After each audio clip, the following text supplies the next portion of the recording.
I found a little writing, not of mine,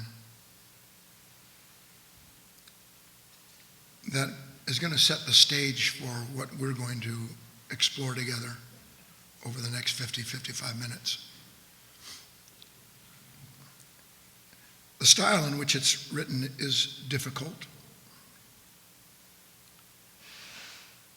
and the message is sometimes challenging because everything that leads up to the last and telling line of this very short piece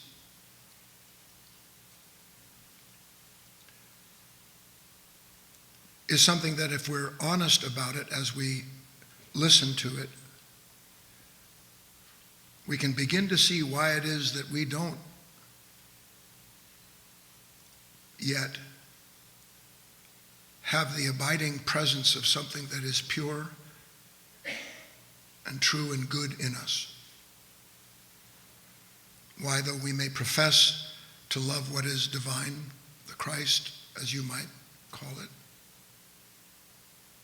yet we are far, far apart from that relationship, but never know it in the moment when something separates us from it, which is part of our study today. So let me read this little piece. It's by a truly beautiful man who passed many years ago by the name of Krishnamurti.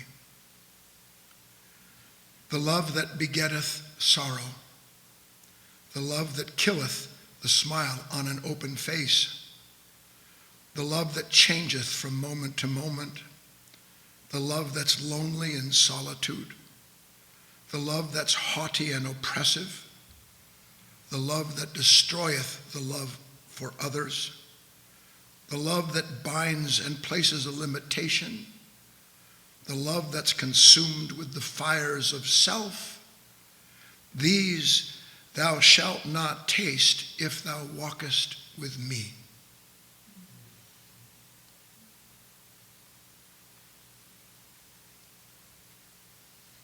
That which creates sorrow in the name of something sweet, that which murders the innocence of any human being because one judges them. All of these things and more that are part of our present nature and its action, they all have no place whatsoever in a human being who has begun at least to understand the kingdom of heaven and what is required of him or her in order to gain access to it, in order to be given the eyes that see and the ears that hear, the heart that can feel. That which we are intended as men and women to be in a constant process of being purified enough to know this thing that I'm doing, it's about to kill the smile on that person's face. This thing that I'm about to say, it's about to crush somebody. But I don't know that I'm doing it when I'm doing it. Because in that moment, I believe that I sit as some kind of ruler, something that sits above those whom I'm judging. So how could I possibly be in error when everything about my nature in the moment is the error itself?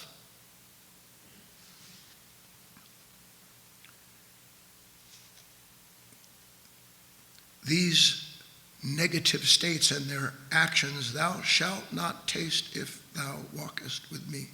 How do I walk that way? What does it mean? You can find so many people parroting ideas about what it means to be a divine human being. Everybody's got their little lineage of things that when the moment comes and they are intended to be the instrument of something that is good and true and self-sacrificing, everything they know in that little corner of their mind disappears, and instead they enact the very thing that they say they wouldn't want to be and do. And it is that contradiction that exists in our life and in our relationships with one another that's the gate. That's the path. That's the way out.